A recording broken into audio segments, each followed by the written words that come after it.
selamat datang di channel Agus Pratondo Story VA. Jangan lupa untuk like, share, dan subscribe. Oke, kita balik lagi. Hari ini kita bakal bahas sesuatu yang bisa jadi benar-benar ngubah cara kita kerja selamanya. Perplexity baru aja ngenalin yang namanya personal computer, sebuah agen AI yang dirancang buat jadi asisten pribadi kita yang nggak kenal lelah. Yuk kita cari tahu lebih dalam apa sih maksudnya ini. Coba deh, bayangin sejenak. Kita di sini nggak lagi ngomongin AI yang cuma nungguin pertanyaan kita. Kita ngomongin soal agen yang proaktif, yang ngeberesin tugas-tugas rumit di belakang layar, bahkan pas kita lagi nggak ngapa-ngapain. Kalau kamu punya asisten kayak gitu, kira-kira tugas pertama yang bakal kamu kasih apa ya? Nah, inilah ide besar di balik terobosan terbaru dari Perplexity. Dan visi ini, diungkapin dengan pas banget sama CEO Perplexity, Arafat Srinivasan. Agen digital yang tidak tidur. Kalimat ini kedengarannya simpel, tapi artinya dalam banget. Ini bukan lagi soal otomatisasi biasa. Ini soal punya partner digital yang kerja terus-menerus buat ngebantu kita capai tujuan, ngelewatin batasan jam kerja manusia biasa. Jadi, apa sih sebenarnya Perplexity Personal Computer ini? Gini, anggap aja ini kayak agen AI pribadi yang tinggal di satu komputer khusus di rumah atau kantor kamu. Ini sebenarnya evolusi dari platform Perplexity Computer yang udah mereka rilis Februari lalu. Yang tujuannya emang buat ngambil model AI canggih dan nyuruh mereka ngerjain pekerjaan nyata. Konsepnya mungkin kedengeran ribet ya, tapi sebetulnya cara kerjanya itu simple banget kok. Yuk kita bedah satu-satu. Oke, jadi ada 3 bagian penting nih di sistem ini. Pertama, AI-nya ini butuh rumah, yaitu komputer khusus. Contohnya Mac Mini yang ngasih dia tenaga buat kerja non-stop. Dari situ, dia bisa nyambung dengan aman ke dunia digital kita. File-file kita, aplikasi, bahkan sampai ke server perusahaan. Dan yang paling penting, kamu bosnya.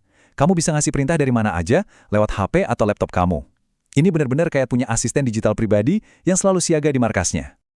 Tahu cara kerjanya sih penting, tapi pertanyaan sesungguhnya kan apa yang bisa dia lakuin? Nah, disinilah semuanya jadi seru banget. Di sini nih, kita ngomongin yang tadinya cuma teori, sekarang jadi kenyataan. Bayangin aja, kamu tinggal ngomong, tolong ubah laporan penjualan kuartal ini jadi presentasi 10 slide. Dan beberapa saat kemudian, boom, langsung jadi. Atau cariin 5 kandidat software engineer terbaik di LinkedIn terus rangkum profil mereka. Ini bukan lagi fiksi ilmiah, ini adalah otomatisasi tingkat tinggi yang udah mereka tunjukin beneran. Tentu aja, ngasih otonomi segede ini ke AI pasti bikin kita mikir, ini aman gak ya? Gimana caranya kita mastiin semuanya tetap terkendali? Nah, tenang. Perplexity udah mikirin ini matang-matang. Setiap teknologi canggih pasti butuh pengaman kan? Pasti ada risikonya. Misalnya agennya jadi boros sumber daya atau ngelakuin hal yang nggak kita mau. Buat ngatasin ini, Perplexity udah nyiapin tombol pemutus buat matiin semuanya seketika kalau ada apa-apa. Setiap tindakannya juga dicatat biar bisa kita cek, dan yang paling penting, buat tugas-tugas yang sensitif, dia harus minta izin kita dulu. Intinya, kendali tetap ada di tangan kita. Oke, teknologinya keren, kelihatannya menjanjikan. Tapi ini buat siapa sih? Dan gimana posisinya di pasar AI yang udah makin ramai ini? Nah, ini dia nih yang penting. Akses ke teknologi ini butuh langganan Perplexity Max yang harganya $200 per bulan. Angka segini jelas banget nunjukin kalau ini bukan buat main-main. Ini adalah alat premium yang ditujukan buat para profesional dan perusahaan. Dan kalau kamu tertarik, harus sabar dulu.